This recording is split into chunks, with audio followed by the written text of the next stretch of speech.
thank you so much for coming on. Thanks for having us. Really appreciate it, and appreciate you making the trek. I just love to dive in. Start just the very, very, very beginning, your earliest memories. What you're doing today and what your plans are for the future. But first, I always like to know what you're listening to. I know you already mentioned Mumford & Sons. Yes. I'm going to just attract all the hate and be like, Not a fan? I need guidance. Fair. Tell me where to start, because I've tried and I'm like, I'm not, Well, I don't Are quite. there any other Mumford fans? Okay, all right. I'm sure there are many. Yeah. I'm in the minority. No, you're fine. You're fine. I would say. there. Go ahead. Oh, she's like, oh. No, I was gonna say opinions. I wouldn't say I was like fully there, but I've never been like a fan to the point that I could recognize them necessarily. I knew like the "I Will Wait" song, and that's it. What song is that? You can sing it. That would be helpful. What song is that? It's like the I will wait for you. Yeah.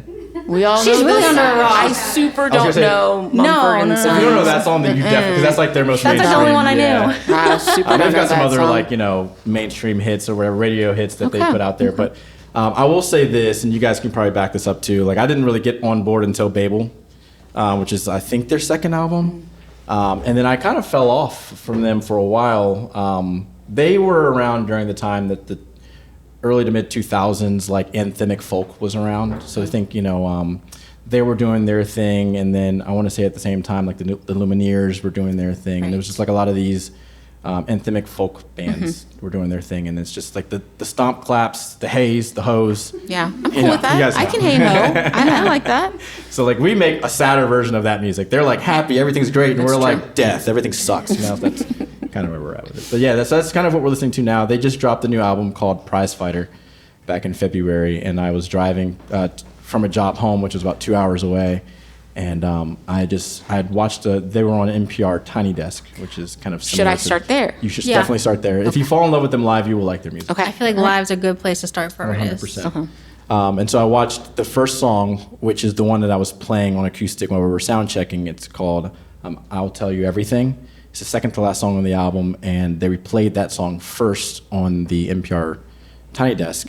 And by the time they got to like the last chorus, I'm like, I need to binge listen to this album because it was insane. Okay. And it's, for me, a no skip album. It's Okay. no songs are skipped on that I one can't for me. wait to message you on Instagram after I And just be listen like, to this this and be was like, horrible, bro. CJ, let's I will talk. take that heat. I am usually into the bands that everyone else hates. Call me a hipster, I guess. I don't know. Okay. What else? Anything else you're listening to, or is that really the? The screaming shrieks of my toddler.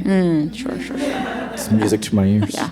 No, that makes sense. No, that's pretty much it for right now. Anything folky. Noah Kahan's got some new stuff that's coming out. We tend to kind of jump on like the music that's out today more so than, we grew up on. I grew up on Motown, and so like I don't listen to much of that anymore. I know Bruno Mars was doing a thing where he had some stuff that he was putting out that was really, really good. But we've just started to listen to the stuff that we were writing, and that kind of. Penny and Sparrow is another big band of ours. I know you probably don't know who they are. They're Do all, we know that? Anyone know No? Penny and Sparrow? Y'all have homework. You know Penny there and you go. Sparrow. Like I knew we liked you. All right. If you look up Penny and Sparrow and you know that that's our inspiration, you'll be like, it makes sense. They're more depressive than we are. So. But that's another band. They're a duo as well, two dudes. Same kind of setup. The lead singer does not play acoustic, but then the other one plays guitar. And we've really looked up to them songwriter-wise. Their songwriting is extremely deep, and we like deep songwriting. I say we're very inclusive in our music. Like we listen to everything. I grew up on country. He grew up on Motown, and I mean we listened to pop. And he had a pop career before me. And I think all those things have really like heavily influenced our evolution as a duo because we started out as a pop duo. Then it was like folk pop, and they were like, "Is it either of those things that we're doing?" And in the last like year since having the kids and just kind of like having time off, we've been really just trying to like fine tune our sound, and we found more of a home in like the folky, earthy, organic things.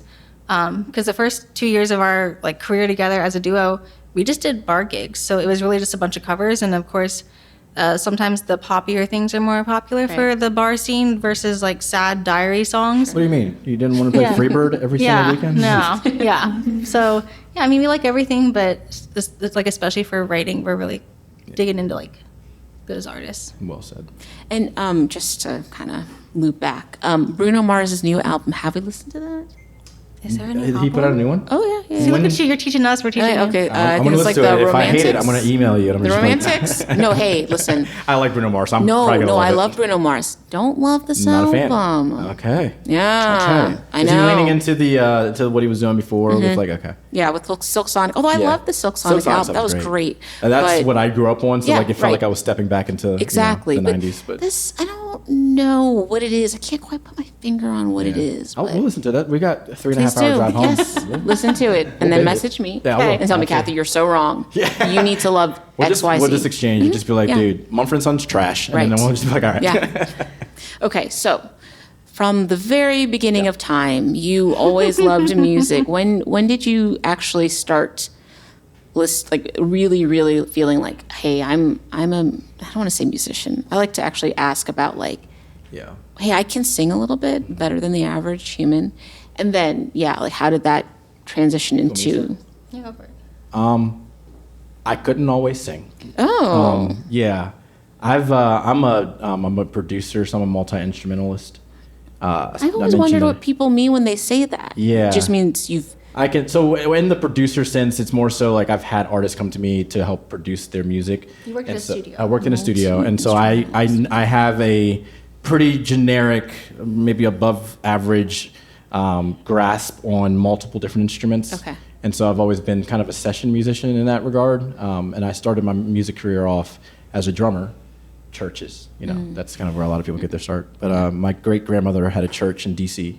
Oh, cool. And I started playing drums when I was 5, and kind of bled into guitar and bass and piano. that's interesting. And so at Yeah. 5, your parents were like, yeah, sure, no Yeah, problem. it Play sucked. drums. It was bad. Okay. I shouldn't have been up there.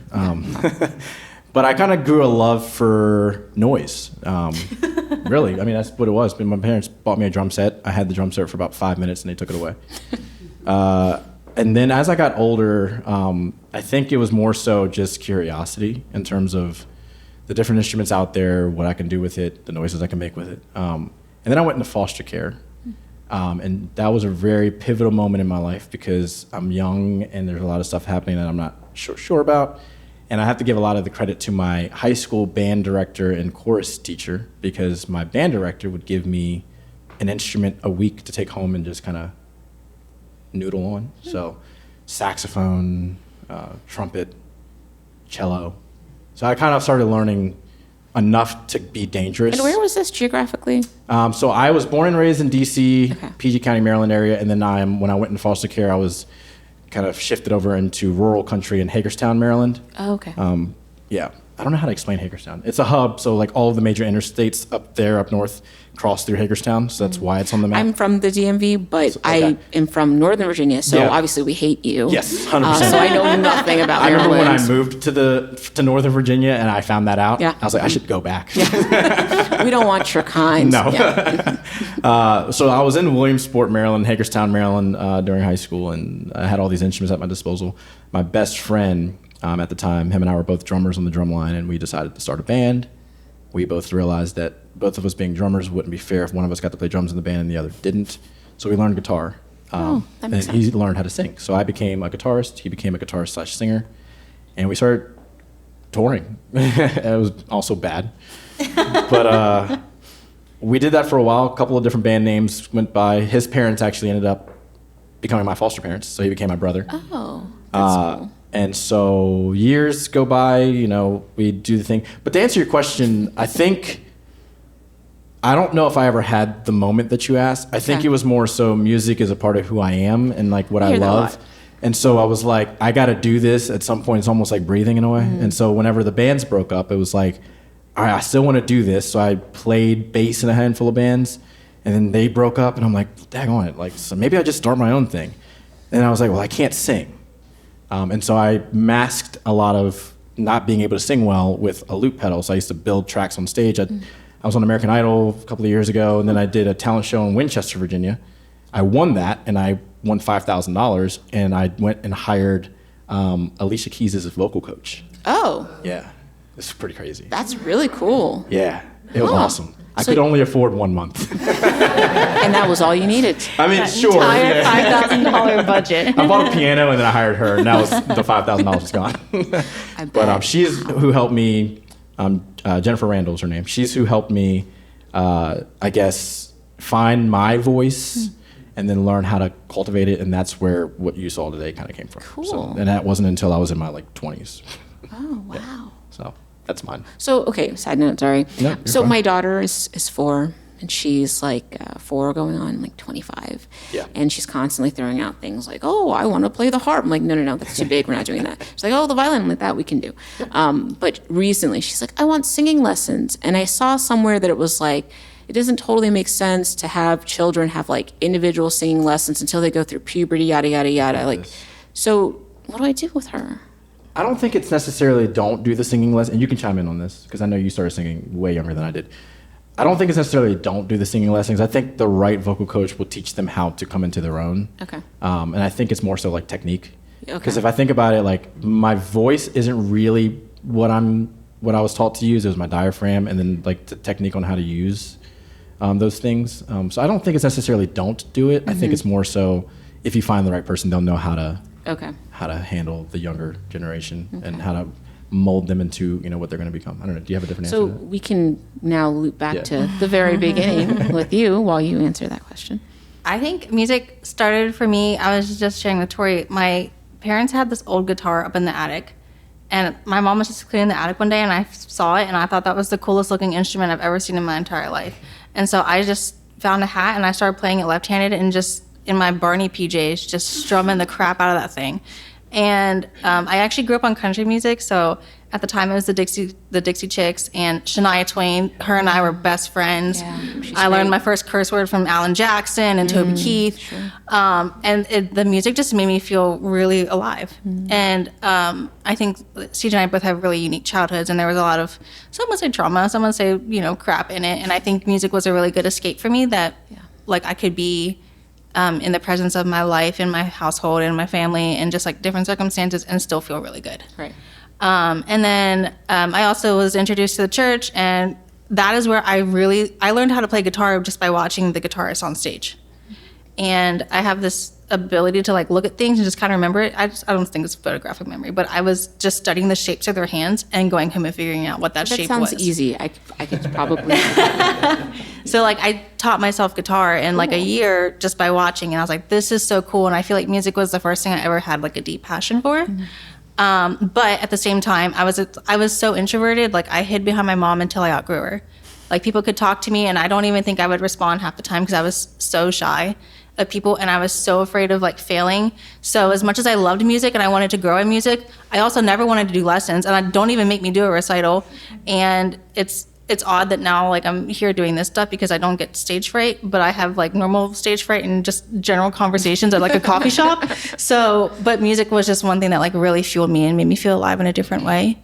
And having been a very timid, shy child who also had a love for music but was afraid to do music, I think Tori, you do vocal coaching, but so I'm sure you have a professional opinion about this, but I'd say just nurture it. I was a child who had a passion but didn't know how to nurture it, and my mom tried to nurture it for me, and I was like, no, don't make me go out in public. And now looking back, I'm I should have just nurtured it, because as an adult now, just I try to apply the motto to my life that everything's fixable and everything's figure outable. So if she has a vocal coach that's awesome or sucks, I feel like it can be corrected. A voice is a muscle, and the passion is stronger than the skill set. And I think that's something that you can grow into, and it's going to be okay either way. So geographically, where did you grow up? Pennsylvania. Okay, It's Pennsylvania. a tiny little town. No one knows about it. I call it Cowville because you can just drive through and hit a cow. I ran into a cow in the middle of the road on the way to church once, and I was like, this is where I live. But you can drive 2 minutes in any direction, and you're in another town or a different state. lovely. So yeah. So, okay, you both went to high school and you're doing music things. Oh no! I didn't do music in high school. Okay. Oh no! I tried to hated avoid it I tried at to all? avoid Okay. being known at all until.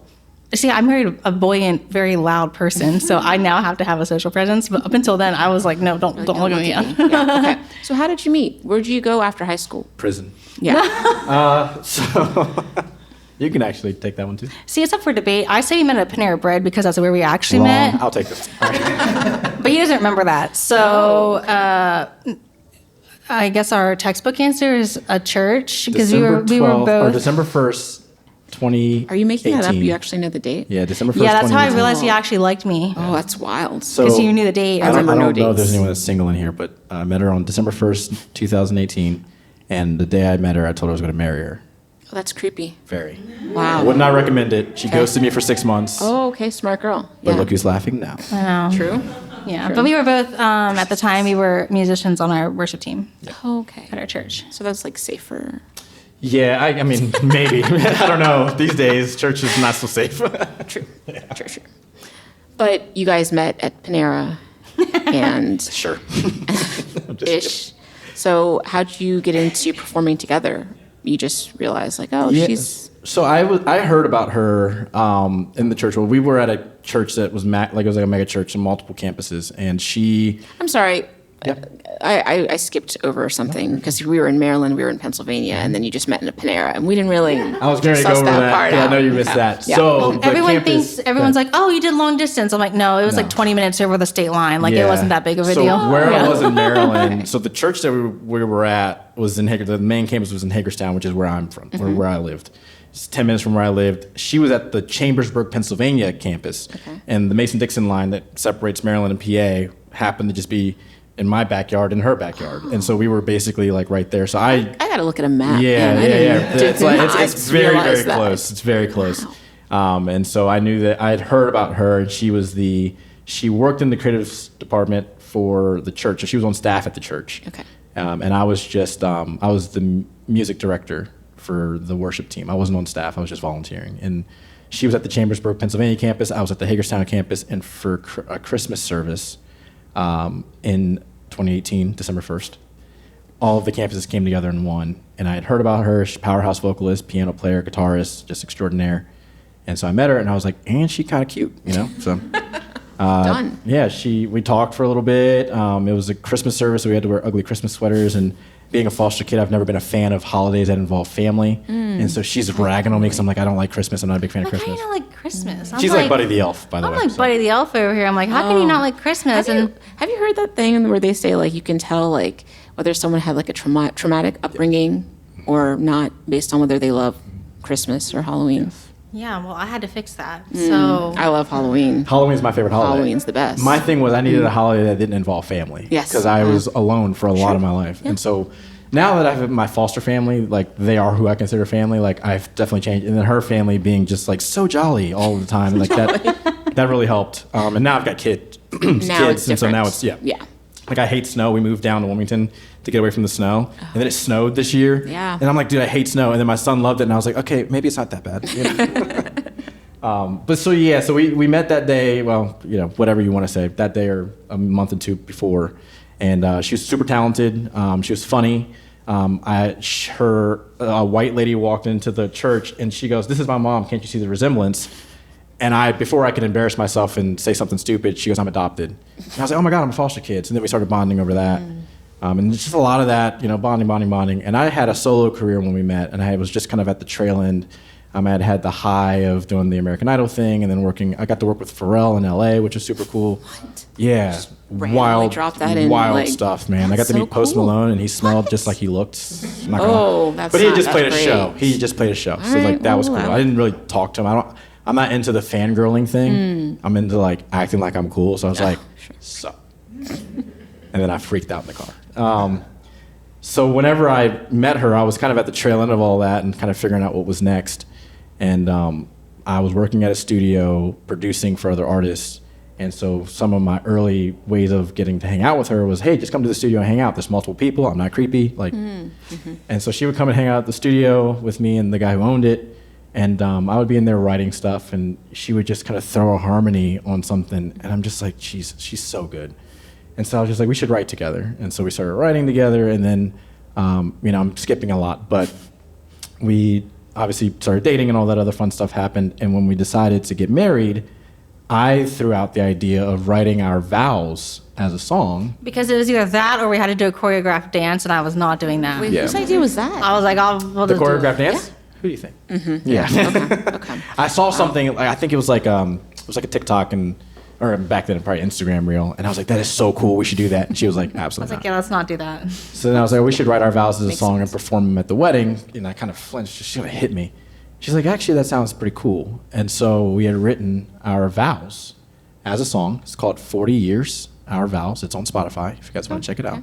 Cool. And we launched the Graes on our wedding day. We had my groomsmen were all members of our band.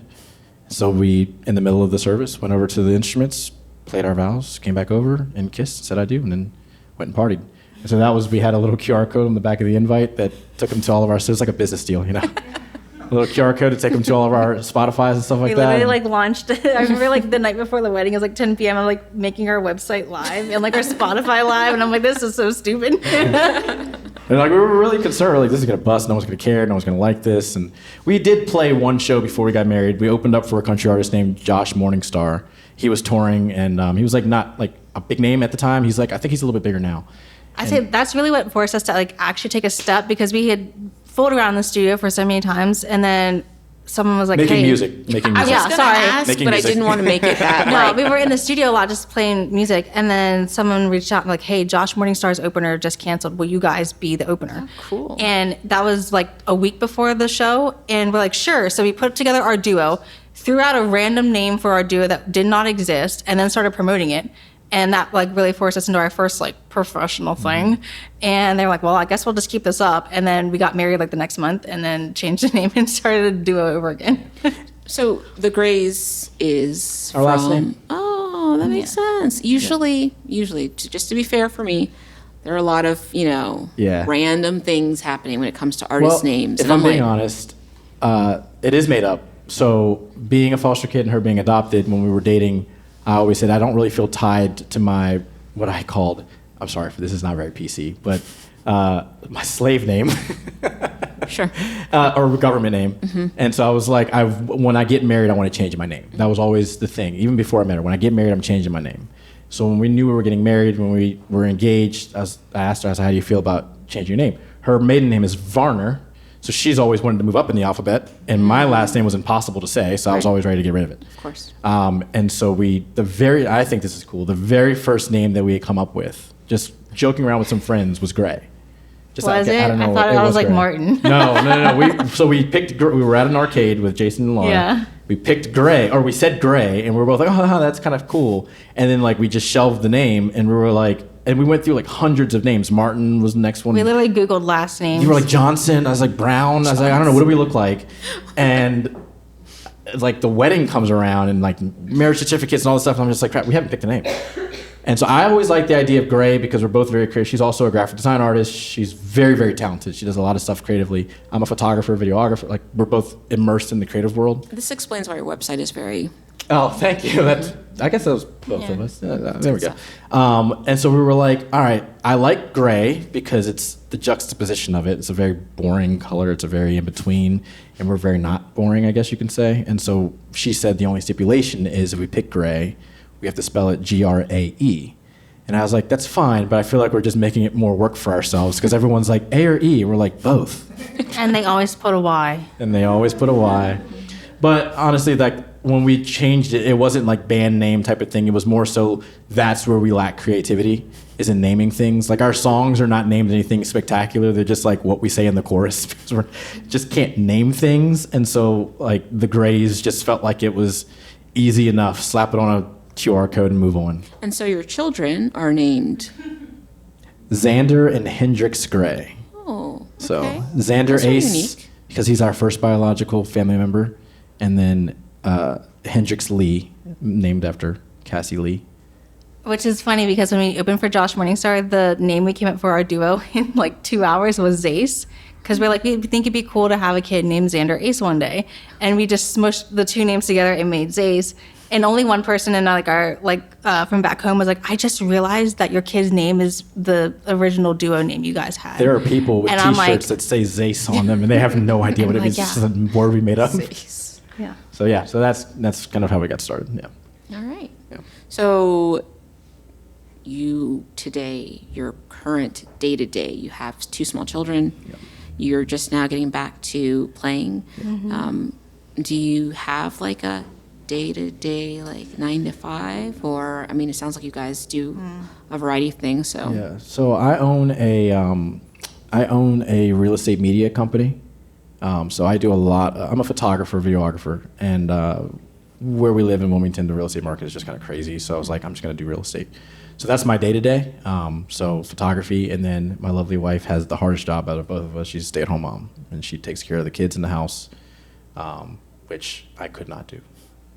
So that's where we're at day-to-day. And then the music thing, when we first moved to Wilmington, we did the bar gig circuit for a few years. First year, I think we played 72 shows in the first year we were in Wilmington, just to get out there, put our name out there. We don't love playing other people's music. Like, we're singer-songwriters, so the 3 hours of covers was a little too much for us. And so once we got to a point where we were able to start dictating some terms, we were like, all right, we're only playing 2 hours. All right, we're only doing this many songs. All right, we're only doing this many covers. And then it just kind of turned into, I would much rather not make the money that we're making and play our own music and do listening room environments like this than to keep doing the bar circuit. And so we bounced from that and just started doing So Far Sound shows, backyard shows, what are they called? Backyard session shows.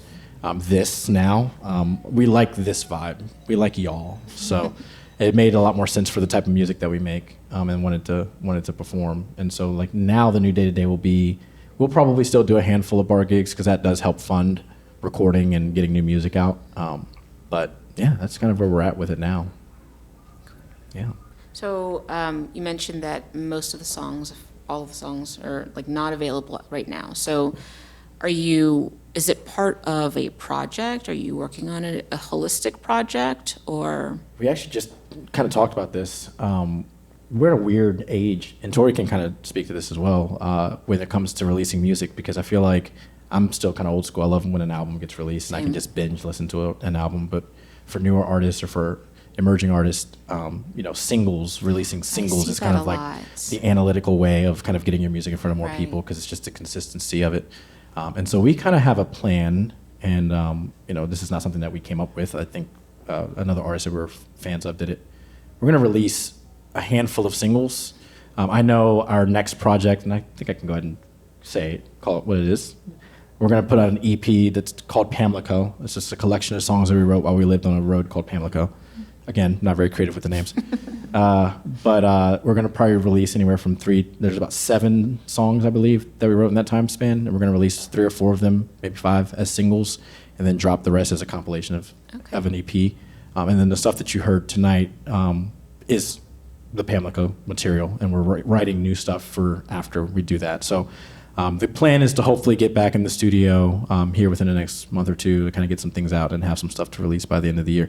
We do have, I think, 10 singles on our Spotify, Apple Music, all the fun stuff right now. So if you guys wanted to go and hear what we used to sound like, it's way different than what you just heard. It's a lot more happy.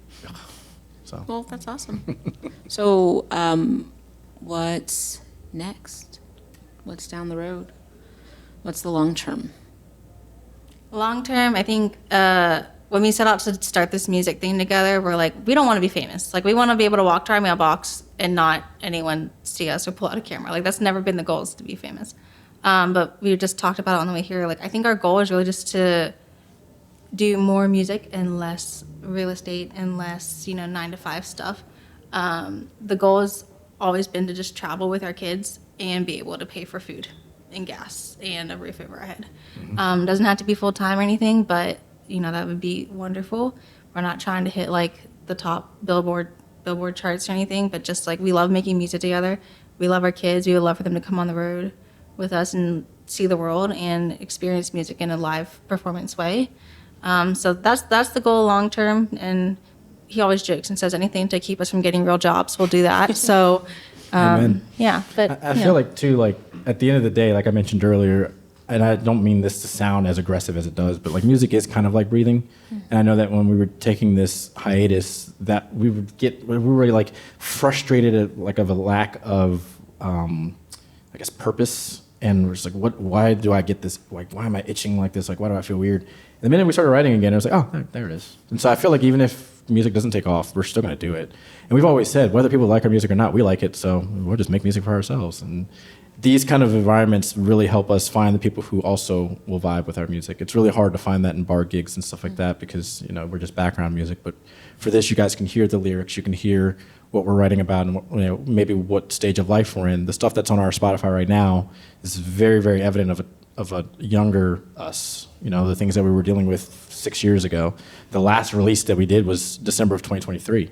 It was a couple of years after her grandfather passed, and that's what the song is about. And so, like, we've had so much life happen between 23 and now that we've got all this material that we want to put out. Whether people listen to it or not, we're still going to do it. And so I think long term, you know, I've always, like she said, if we can pay our bills and music is the way that we do that, that's great. But I still have the job I have. So if music never pays the bills, I still got a job to pay the bills. So we're going to do it regardless. So how old is your oldest child? 18 months. Your oldest child is 18 months? Yes. Your youngest child It's is? 3 months. You guys are in it. No one warned us. No one stopped us. So, by the way, Yeah, that's crazy. pretty jacked up for y'all. It is. It is. It is. Could've given us I a was little just well. So then you have time. I was just wondering, like, Yeah.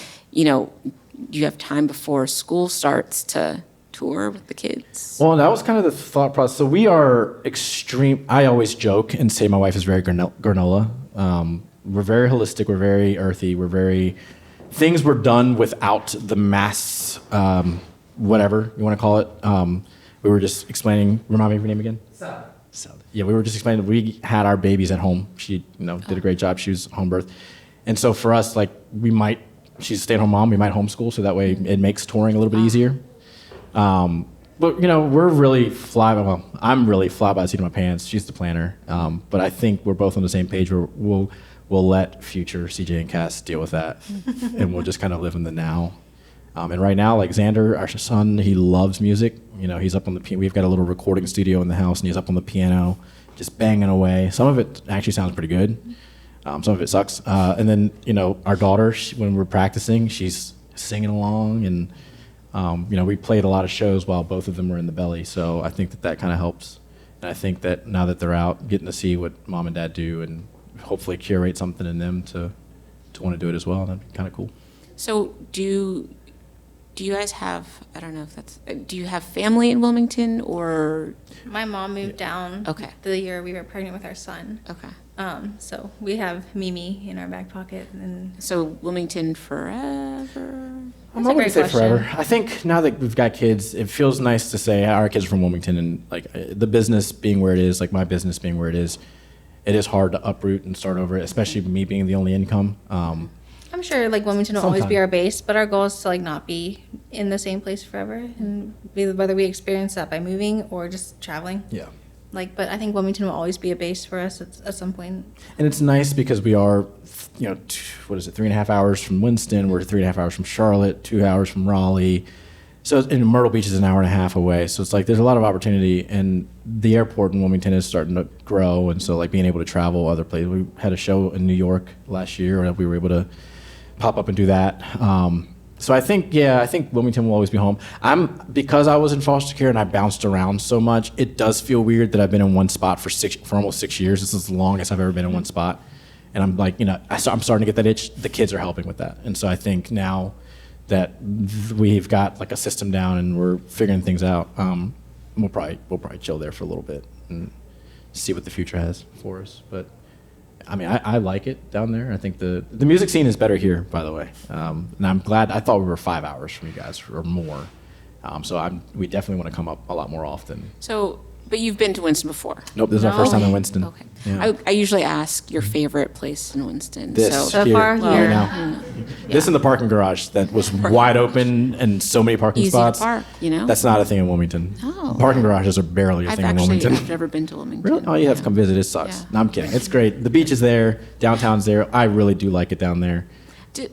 There's a show, The Runarounds. Are you familiar with this? The Runarounds. It was on Amazon Prime. Sounds familiar. It follows a band in high school and then they like make it or Run around. it's funny. It's actually like, I think what they did was like the Disney thing where they did like a casting call because they're now a band. They're actually going to perform at the Pearl in a couple cool. of months. Holy cow. They're really good and they're like, really attractive Yeah. boys and they also, it sounds weird. And they're Young like, men, no. young men, exactly. It's not weird. But like they're like actors. I'm like, wow, they got all these actors who can or this band just naturally like beautiful. No, they did a casting call. They curated.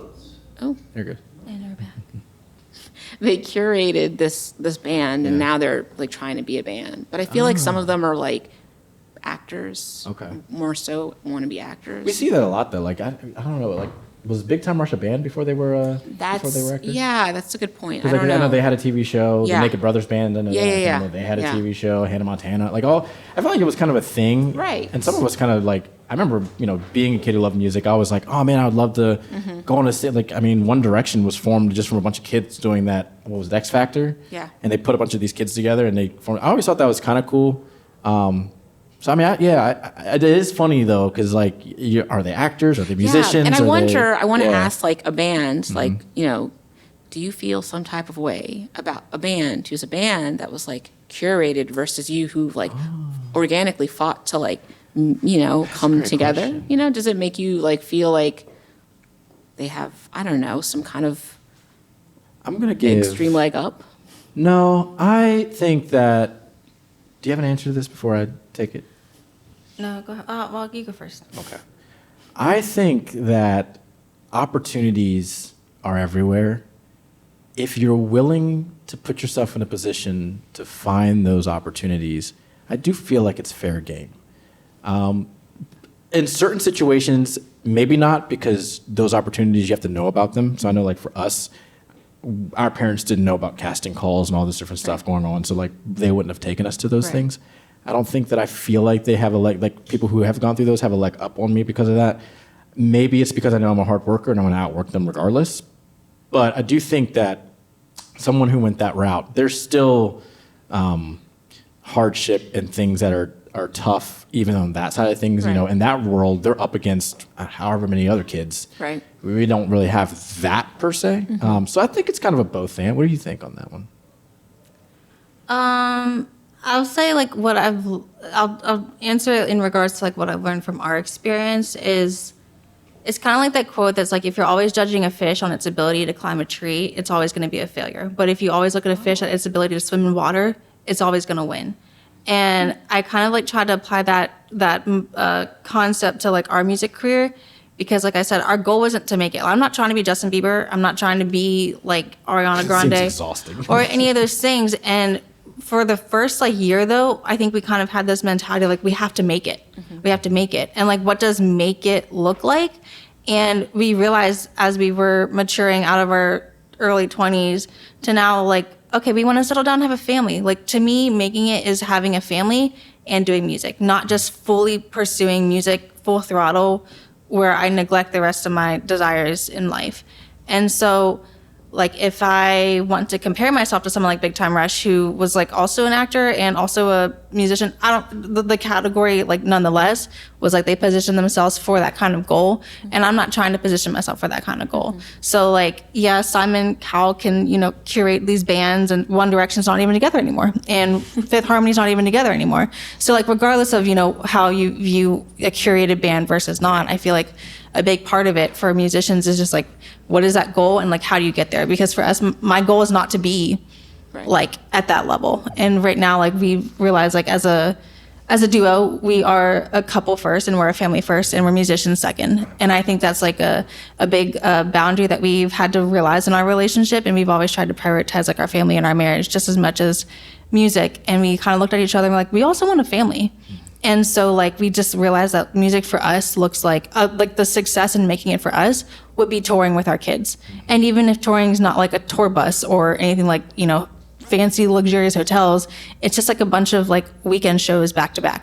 Like, that for us is like making it. And I think that perspective really helps me as an artist and a mom and a partner kind of view this longevity wise and also comparison wise. Like, I don't find the jealousy when I'm not trying to play the same game as some other people.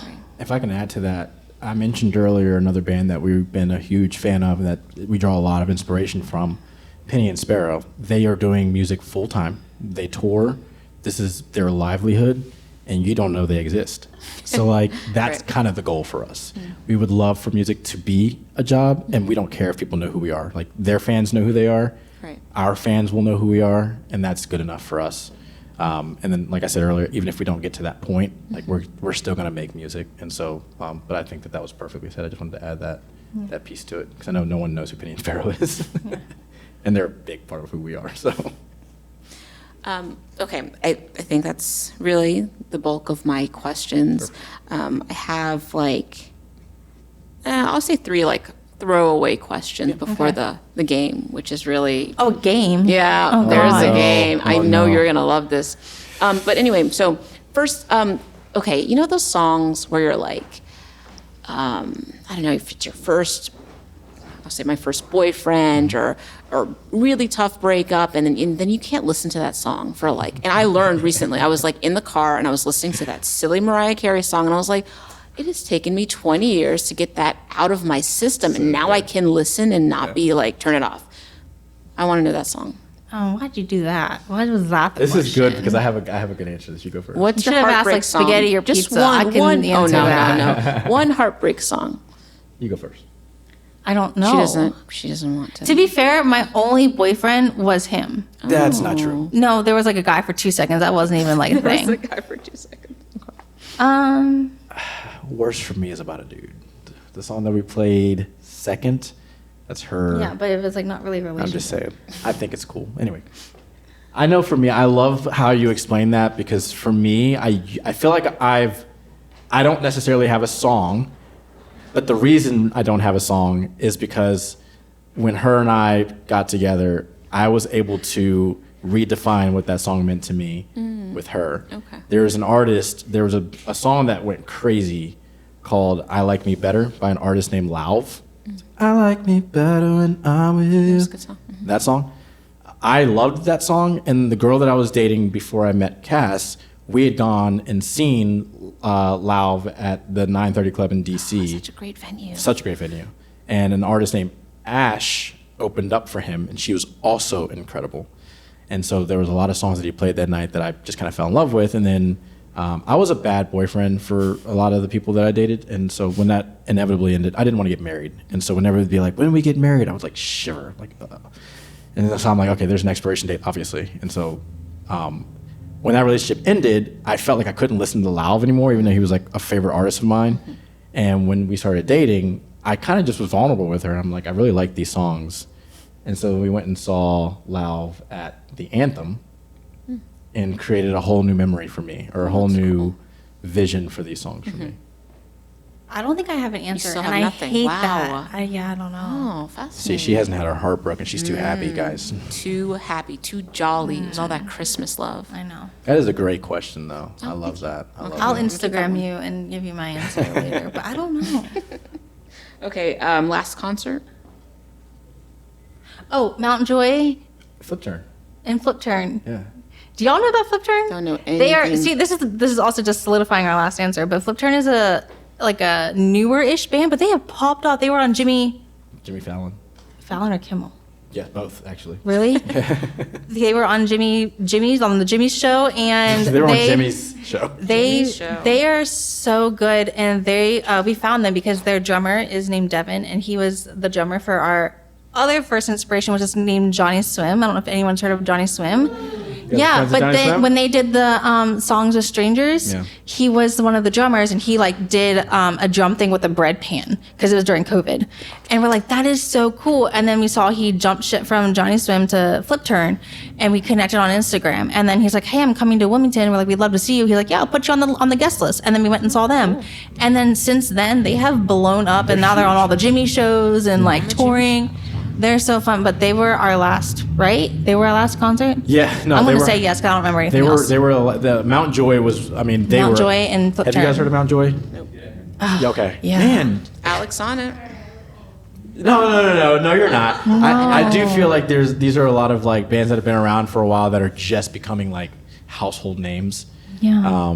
But They they're always say every artist is new, and then they're like, no, I've been at this for 20 years. I'm just now newly discovered. Are you guys It's familiar different. with John Bellion? Yes. Okay, so John Bellion has Finally, got one. John Bellion was kind of doing this for years and years and years and Yeah. years and years, and he was writing with another artist named NF, who's a rapper. He's fantastic. fantastic. Yeah. No one knows about him. No, I so think he's he like a literally Christian rapper. he's a Christian rapper, and he's like the clean Eminem, which is sick. Yes, that's exactly what he is. Yeah, and Clean Eminem. him and John, I don't even know if you knew that John helped him write this, but he's got a line on one of his songs that says, "Some of you think that this artist is new, but this artist has probably been at it for years." And so it's like these bands pop off, and they're like, "Man, I just found this new band," and then you do some research, you're like, "Bro, this band's been making music since 1995." Well, like Yeah. Zara Larson. Yeah, another one. Everyone's talking about her, and I'm Yeah. like, She's like fairly new, but like well, not no, new, like new. she's been around for Yeah, a she's been a minute. while- yeah, a and now while. I guess there was like a TikTok something or other. TikTok is that where like part. people are trying things out, and then Yeah. like Noah Khan is another one that he put out Stick Season as a clip on TikTok, and the algorithm just took that really? and ran with it, and now he's one of the biggest folk artists there is. So, and that was like 4 years ago. That's TikTok really so interesting. Just It how is. it's like that's where you go to find new music. Yeah. Okay, this is the game you're gonna love. It's charades. I No, know. I knew is you it were like gonna us versus it. each other? Us versus Oh yeah, you? no, you This is guys. gonna be great. Yeah. Okay. Here. Lordy.